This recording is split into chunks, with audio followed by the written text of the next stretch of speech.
శ్రీగురు చరిత్ర అధ్యాయం 40 మంగళవారం పారాయణం. ఓం శ్రీ గణేశాయ నమః. ఓం శ్రీ సరస్వత్యే నమః. ఓం శ్రీ గురుభ్యో నమః. సిద్ధయోగి శ్రీగురు లీలలు ఇంకా ఇలా వివరించారు. గంధర్వపురానికి ఒకనాడు నరహరి శర్మ అనే కుష్ఠిరోగి వచ్చాడు. అతనిది యజుశాఖ, గార్గ్య గోత్రము. అతడు స్వామికి నమస్కరించి చేతులు కట్టుకొని ఇలా మనవి చేసుకున్నాడు. స్వామి, మీరు సాక్షాత్తు పరంజ్యోతి స్వరూపులని, భక్తులపై వాత్సల్యంతో ఇలా భూమి మీద అవతరించారని విని మిమ్మల్ని ఆశ్రయించడానికి వచ్చాను. నా జన్మ ఈ కాలి క్రింద మట్టి వలె వ్యర్థమైపోయింది. నాకీ కుష్ఠవ్యాధి రావడం వలన ఎవరూ నా ముఖం కూడా చూడకుండా నన్ను తిట్టుకుంటున్నారు. నేను వేదం అభ్యసించినప్పటికీ ఈ వ్యాధి వలన ఎవరూ నన్ను భోజనానికి కూడా పిలవడం లేదు. అందరికీ జుగుప్స గొలుపుతూ ఇలా బ్రతకడం కంటే చచ్చిపోవడమే మేలనిపిస్తున్నది. ఎన్నో జన్మలలో చేసిన పాపాలన్నీ పేరుకొని నన్ను ఇప్పుడిలా కట్టి కుడుపుతున్నాయి. ఈ బాధ భరించలేకున్నాను. ఈ తెల్ల కుష్ఠరోగం తొలగించుకోవడానికి ఎన్నో వ్రతాలు ఆచరించాను, ఎన్ని తీర్థాలో సేవించాను, దేవతలెందరికో మొక్కాను. కానీ దేనివలన ఈ వ్యాధి కించెత్తైనా తగ్గలేదు. చివరకు మీరే దిక్కని ఇక్కడికి వచ్చాను. నాపై మీకు కూడా దయగలగకుంటే నా ప్రాణాలిక్కడే వదలాలని నిర్ణయించుకున్నాను. నన్నెలాగైనా ఉద్ధరించండి స్వామి అని ఏడుస్తూ సాష్టాంగ నమస్కారం చేశాడు. శ్రీగురుడు అతనిని కరుణించి లెమ్మని చెప్పి, విప్రుడా, ఇది వరకు ఎన్నో పాపాలు చేశావు, కనుకనే నీకీ కుష్ఠవ్యాధి వచ్చింది. అది తొలగిపోవడానికి నీకొక ఉపాయం చెబుతాము. దానివలన నీవు శుద్ధుడవై దివ్యమైన శరీరాన్ని పొందుతావు అన్నారు. ఇంతలో ఒక వ్యక్తి కొన్ని ఎండు కట్టెపుల్లలు తీసుకొని అటుగా వెళ్తున్నాడు. అందులో ఒక మేడి చెట్టు కొమ్మలు కూడా ఉన్నాయి. ఆ చెట్టు ఆ ప్రాంతంలోనే 4 సంవత్సరాల క్రిందట ఎండి మోడైపోయింది. ఆ యతీశ్వరుడు వాటిలోని ఒక మేడికర్రను చూపి నరహరితో, నాయనా, నీకి మేడికట్టే ఇప్పిస్తాము. నీవు దానిని తీసుకొని పోయి మా మాట యందు దృఢ విశ్వాసముంచి మేము చెప్పినట్లే చెయ్యి. దానిని సంగమంలో సంగమేశ్వర ఆలయం వద్ద భీమానది ఒడ్డున భూమిలో నాటు. నిత్యము స్నానం చేసి ఈ రావి చెట్టుకు ప్రదక్షిణం చేసి 2 చేతులలో 2 కుండల నిండుగా నీరు తెచ్చి 3 పూటలా ఆ ఎండుకట్టకు పోస్తుండు. అది ఎప్పుడు చిగురుస్తుందో అప్పుడే నీ పాపం పోయి నీ శరీరం స్వచ్ఛమవుతుంది. వెళ్ళు అని చెప్పారు.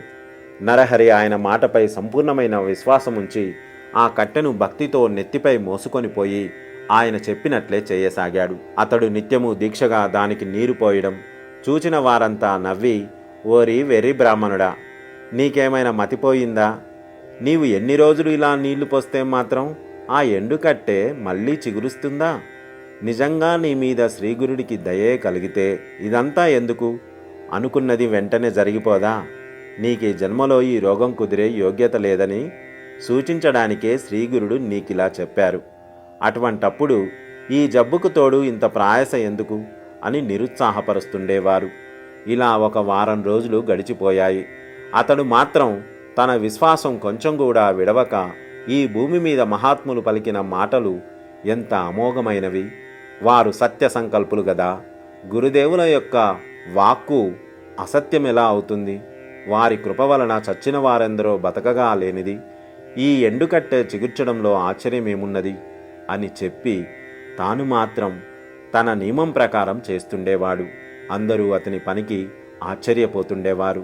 వారిలో కొందరు వెళ్ళి శ్రీగురునితో, స్వామి, మీరు ఆ రోజున ఆ కుష్ఠిరోగికి ఎందుకు అలా చెప్పారో గాని ఆ వెర్రి బ్రాహ్మణుడు ఆ మాటలు పట్టుకొని ఈ వారం రోజుల నుండి నీరైనా త్రాగకుండా ఆ కట్టను సేవిస్తున్నాడు. ఎవరేమి చెప్పినా వినడం లేదు. అతని పిచ్చి అతనికి ఆనందమైనట్లు ఉన్నది. ఈ వృధా ప్రయాస ఎందుకు అని చెప్పినా వారందరితో అతడు గురువు చెప్పినట్లు చేయడమే నా పని, వారు అన్నమాట నిలబెట్టుకొనడం వారి పని అని చెప్పి ఉపవాసాలు చేస్తున్నాడు. అతనికి మీరైనా చెప్పండి, లేకుంటే అతడు అలాగే చేస్తుంటాడు అని చెప్పారు. శ్రీగురుడు, ఈ భూలోకంలో గురువాక్యం ఒక్కటే తరింపజేయగలదు. దానిని విశ్వసించగల వారికి కోరినవన్నీ సిద్ధిస్తాయి. దానిని విశ్వసించలేకుంటే వ్యర్థమే. ఎవరి భావం ఎలా ఉంటే వారికి ఫలితం కూడా అలానే ఉంటుంది. దానిని తెలిపే ఒక వృత్తాంతమున్నది విను. దేవత, మంత్రము, వైద్యుడు, పుణ్యతీర్థము, గురువు వీటి పట్ల ఎవరికి ఎలాంటి భావం ఉంటుందో వారి ప్రాప్తము కూడా అలానే ఉంటుంది. ఈ సంసార సాగరాన్ని దాటడానికి దృఢమైన భక్తితో, యుక్తితో గురువుని సేవించడమే అన్నిటికంటే సులభమైన సాధనం. గురువే సాక్షాత్తు పరమేశ్వరుడన్న భావనతో సేవించగల వారికి ఫలితం వెంటనే లభిస్తుంది. పూర్వం పాంచాల దేశాన్ని సింహకేతు అనే రాజు పరిపాలిస్తుండేవాడు. అతని కొడుకు ధనుంజయుడు ధార్మికుడు. ఒకసారి ఆ రాజకుమారుడు వేటకని నిర్జనమైన ఒక మహా అరణ్యానికి వెళ్ళాడు. అతడు చాలాసేపు వేటాడి బాగా అలసిపోయాడు. అతనికి బాగా దాహం వేసింది. అప్పుడు ఒక బోయవాడు ఒక కొలను వద్దకు అతన్ని తీసుకుపోయాడు. ధనుంజయుడు దాహము తీర్చుకొని ఆ పక్కనే ఉన్న ఒక దేవాలయానికి వెళ్ళి అక్కడ విశ్రాంతి తీసుకున్నాడు. ఆ దేవాలయంలో ఒక ప్రక్కన పడి ఉన్న ఒక శివలింగాన్ని ఆ బోయవాడు తీసుకొని దానిని తదేకంగా చూస్తూ ఎంతోసేపు ఉండిపోయాడు. రాజకుమారుడు అది చూసి, నీకు ఈ లింగం ఎందుకు అని అడిగాడు. బోయవాడు, అయ్యా, నాకు చాలా కాలంగా శివపూజ చేసుకోవాలనే కోరిక ఉన్నది. శివలింగం అన్నిటికంటే ప్రశస్తమైనదన్న భావంతో తీసుకున్నాను అన్నాడు. ధనుంజయుడు సంతోషించి, ఇది అన్నిటికంటే ప్రశస్తమన్నమాట నిజమే, కనుక నీవు దీనిని భక్తితో పూజించుకో అన్నాడు. అప్పుడా బోయవాడు, అయ్యా, నేను అడవిలో పెరిగిన వాడిని, దీనిని ఎలా పూజించాలో నాకు తెలియదు. దయతో దీనిని పూజించే విధానం చెప్పండి, మీరే నా గురుదేవులు అని నమస్కరించాడు. ఆ రాజకుమారుడు ఇలా చెప్పాడు, అయితే చెబుతాను విను. దీనిని తీసుకొని పోయి నీ ఇంట్లో ఒక చోట శుభ్రం చేసి స్థాపించు. దీని రూపంలో సాక్షాత్తు శివుడే నీ ఇంట్లో ఉంటాడు. కనుక నీవు నీ భార్యతో కలిసి శ్రద్ధగా నిత్యము పూజ చెయ్యి. ప్రతిరోజు శ్మశానం నుండి చితాభస్మము అంటే శ్మశానంలోని బూడిద తెచ్చి అది శివునికి అర్పించు. నీవు ఎప్పుడేమి తిన్నా సరే ముందుగా దీనికి అర్పించి ఆయన ప్రసాదంగా తింటూ ఉండు అని చెప్పాడు. ఆ బోయవాడి ఇంటికి వెళ్ళి ఆ ప్రకారమే చెయ్యసాగాడు. ఒకరోజు ఎంత వెతికినా అతనికి చితాభస్మం దొరకనే లేదు. అతడెంతో బాధపడి తన భార్యతో, అయ్యో, ఈరోజు శివునికి పూజ సరిగా జరగలేదు. గురువు ఉపదేశించినట్లే పూజ చెయ్యాలి గాని మరో రకంగా చేస్తే ప్రయోజనముండదు, సరిగదా? గురువు మాట జవదాటితే నరకము, దరిద్రము వస్తాయి. గురువు చెప్పినట్లు చేస్తేనే పుట్టుక లేకుండా పోతుంది. అందుకోసం నేనెంత వెతికినా బూడిద దొరకనే లేదు. ఈ ఒక్కరోజు ఆయన చెప్పినట్లు చేయకపోతే ఇన్ని రోజులుగా చేస్తున్న పూజంతా వ్యర్థమైపోతుంది. పూజా సమయం కూడా దాటిపోతున్నది. ఇంక నేనేమి చెయ్యాలి? అది దొరకకుంటే నా ప్రాణమైనా విడుస్తాను అని దుఃఖించాడు. అతని భార్య అతనిని ఓదార్చి, దానికోసం అంత బాధపడతావేమి? మనింట్లో ఎన్నో కట్టెలున్నాయి. వాటితో నన్ను దహనం చేసి ఆ బూడిద శివునికి అర్పించు. భయపడవద్దు, నీవు వ్రతభంగం చేసుకోవద్దు. శివపూజ కోసం నా శరీరమే అర్పించడం కంటే సంతోషమేమున్నది? ఇది ఏనాటికైనా చచ్చి బూడిద కావలసినదే కదా. అట్టి దానిని శివపూజకు అర్పించడం కంటే కావలసినదేమున్నది అని ధైర్యం చెప్పింది. అప్పుడతడు, నీవు పడుచుదానివి, సంసార సుఖం కూడా నీవు పూర్తిగా అనుభవించలేదు, ఒక బిడ్డనైనా కనలేదు. సూర్యచంద్రుల సాక్షిగా నిన్ను ఏలుకుంటానని బాస చేసిన నేను నిన్ను చేతులారా చంపుకుంటానా? అలా చేస్తే నాకెంతో పాపం వస్తుంది. ఆడదానిని చంపినందుకు నన్నందరూ నిందిస్తారు. అంతటి పాపం చేస్తే శివుడు కూడా నన్ను క్షమించడు. నీ తల్లిదండ్రులకు కూడా అన్యాయం చేసిన వాడనవుతాను అంటూ వలవలా ఏడ్చాడు. ఆమె, నీకెంత వెర్రి, నాపై నీకంత మోహం ఎందుకు? నీటి బుడగలాగా ఈనాడు ఉన్న శరీరం రేపు లేకుండా పోతుందే. పుట్టిన తర్వాత ఎవరైనా చావవలసినదే గదా. నా తల్లిదండ్రులు నన్ను నీకు అప్పగించాక నేను నీదాననే గదా. నేనేమైనా పరాయిదాన్నా? నీలో భాగాన్నే గదా. శివుని కోసం నీవు నన్ను దహనం చేస్తే నీ ప్రాణాన్నే అర్పించినట్లే అవుతుంది. నీ ప్రాణాన్నైన నన్ను శివునికి అర్పిస్తే అందులో తప్పేమిటి? అది నా అదృష్టమే గదా.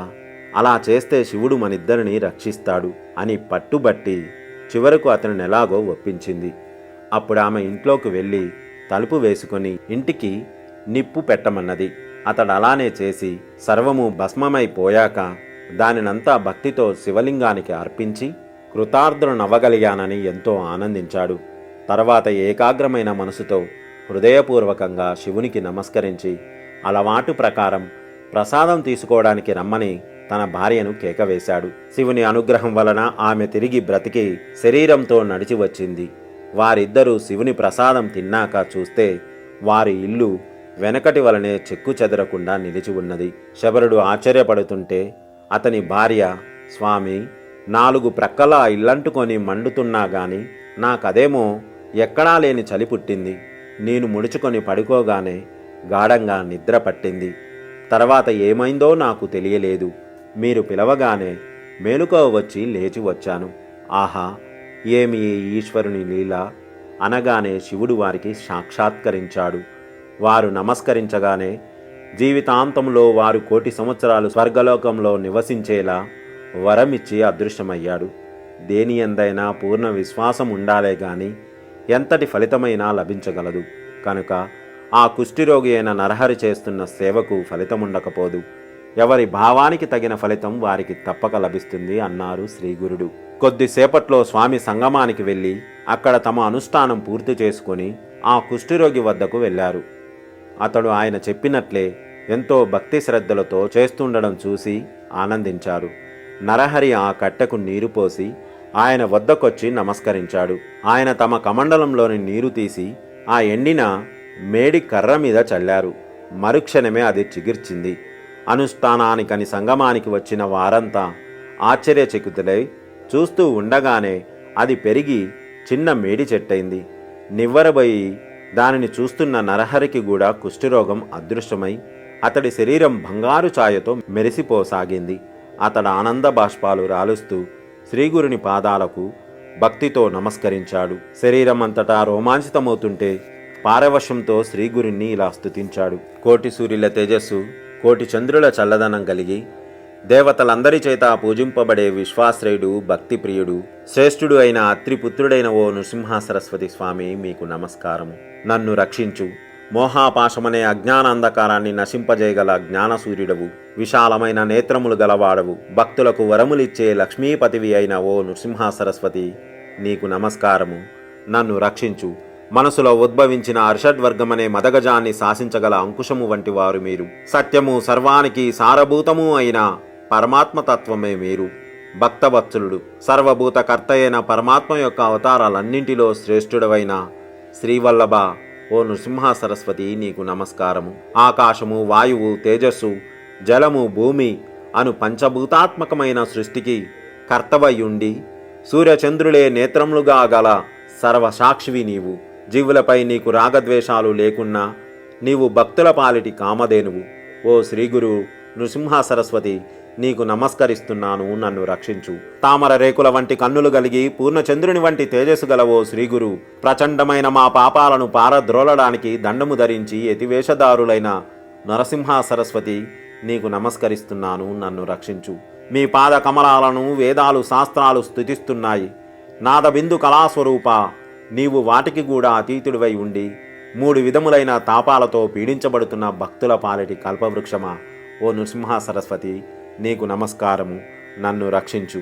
అష్టాంగయోగ తత్వనిష్టతో ఆత్మ సంతుష్టుడివై ఉన్న జ్ఞానసాగర, కృష్ణవేణి పంచనది సంగమతీర నివాస, కష్టాలను ధన్యాన్ని దూరం చేసి భక్తులకు కోరినవి ప్రసాదించి తృప్తినిచ్చు నృసింహ సరస్వతి, నీకు నమస్కరిస్తున్నాను. నన్ను రక్షించు. నిత్యము ఈ నరసింహ సరస్వతిని అష్టకం ఎవరు చదువుతారో వారికి జ్ఞానానుసారము దీర్ఘాయువు, ఆరోగ్యము, సర్వసంపదలు, 4 పురుషార్థాలు లభిస్తాయి.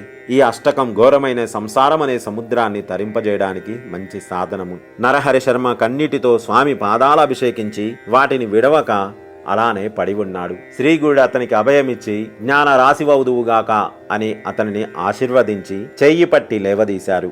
అక్కడ చేరిన వారందరూ ఆ గురుమహాత్మ్యం చూచి ఆశ్చర్యపోయి ఆయనకు నమస్కరించారు. అప్పుడు వారందరినీ తీసుకొని ఆయన గంధర్వపురంలోని తమ మఠానికి చేరుకున్నారు. ఆ గ్రామంలోని వారందరూ ఆ లీల గురించి విని భక్తితో శ్రీగురుని దర్శించి ఆయనకు హారతిలిచ్చారు. నరహరి ఆనాడు వారందరికీ సమారాధన చేశాడు. తర్వాత శ్రీగురుడు అతనిని దగ్గరికి పిలిచి, నాయనా, నీ పట్ల మాకెంతో ప్రీతి కలిగింది. నీవు గోవులు, సంపదలతో ఐహిక సుఖాలన్నీ అనుభవించగలవు. నీ వంశంలో జన్మించిన వారందరూ వేదశాస్త్రజ్ఞులు, శతాయుష్మంతులు అవుతారు. నీకు 3 కొడుకులు పుడతారు.